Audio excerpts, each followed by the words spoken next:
ফিলিস্তিনে নিপীড়িত মানুষ 7 এপ্রিল সোমবার বিশ্বজুড়ে হরতালের ডাক দিয়েছে। গাজা, পশ্চিম তীর সহ ফিলিস্তিন জুড়ে নির্যাতিত মানুষের ডাকে সাড়া দিয়ে বাংলাদেশ সহ পৃথিবীর বহু দেশে পালিত হচ্ছে প্রতিবাদ কর্মসূচি। এরই মধ্যে গাজা, পশ্চিম তীর সহ পুরো ফিলিস্তিন জুড়ে সর্বাত্মক হামলা চালিয়েছে ইসরায়েল। প্রধানমন্ত্রী নেতানিয়াহু স্পষ্ট করে বলেছেন, গাজাকে পুরোপুরি সাফ করা হবে।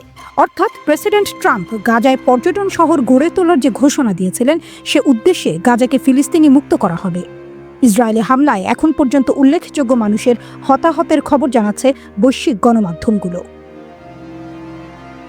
রবিবার সকালে একদল উগ্রপন্থী ইসরায়েলি স্যাটেলার মুসলমানদের প্রথম কিবলা পবিত্র আল আকসা মসজিদে অনুপ্রবেশ করে। একটি ভিডিও প্রকাশ করে আল জাজিরা টেলিভিশন জানায়, ইসরায়েলি পুলিশের কড়া নিরাপত্তা সত্ত্বেও রোববার সকালে 50-60 জন উগ্রপন্থী ইহুদি আল আকসা মসজিদে ঢুকে পড়ে।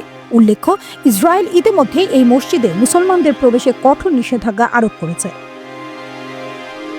তেল আবিবে রোববারের সকালটা শুরু হয় একদম অন্যরকম ভাবে। ভোরের আলো ফোটার আগেই লাখো মানুষ জড়ো হয় তেল আবিবের কিরিয়া সামরিক ঘাঁটির সামনে। ইসরায়েলের ভেতরে খোদ ইসরায়েলিরাই যুদ্ধ বন্ধের দাবিতে মিছিল সমাবেশ শুরু করে। লাখো কণ্ঠে নেতানিয়াহু সরকারের সামরিক অভিযানের নিন্দা জানানো হয়। ইসরায়েলের বিরোধী দলীয় নেতা বেনি গ্যান্টস প্রধানমন্ত্রী নেতানিয়াহুর তীব্র সমালোচনা করে বলেছেন, জাতীয় নিরাপত্তাকে অবহেলা করে নেতানিয়াহু শুধুমাত্র ব্যক্তিগত স্বার্থে যুদ্ধ করছেন। এর আগে মার্কিন গণমাধ্যম নিউ ইয়র্ক টাইমস এক ভিডিও প্রকাশ করে, যেখানে দেখা যায় ইসরায়েলি সৈন্যরা রেড ক্রসের মেডিকেল টিমের 15 জন নিরস্ত্র সদস্যকে গুলি করে হত্যা করে।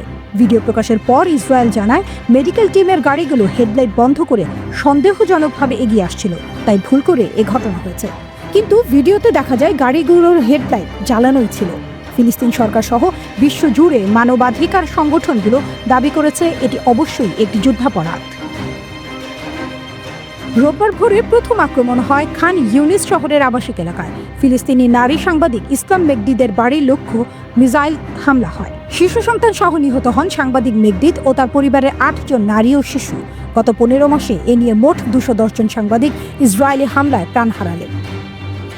বেলা হতে ইসরায়েলি হামলা আরও জোরদার হয়, প্রাণ যায় আরও কয়েক ডজন মানুষের।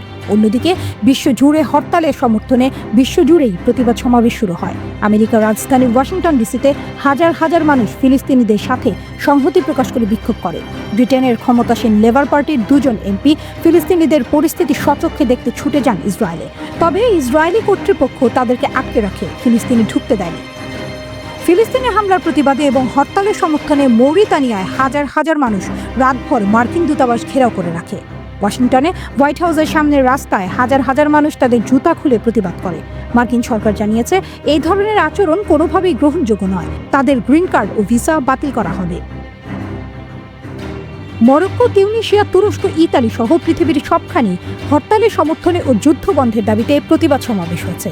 খোদ ইসরায়েলের ভেতরে এই প্রতিবাদে সামিল হন হামাসের হাতে বন্দী 3 ইসরায়েলি সৈনিক। গত মাসে বন্দি বিনিময়ে মুক্তি পান তারা। যুদ্ধ বন্ধের দাবি জানিয়ে 19 বছর বয়সী ইসরায়েলি সৈনিক লিরি এলবাগ বলেন, এ যুদ্ধে কেউ জিতবে না, কেউ জিতবে না, কেউ জিতবে না।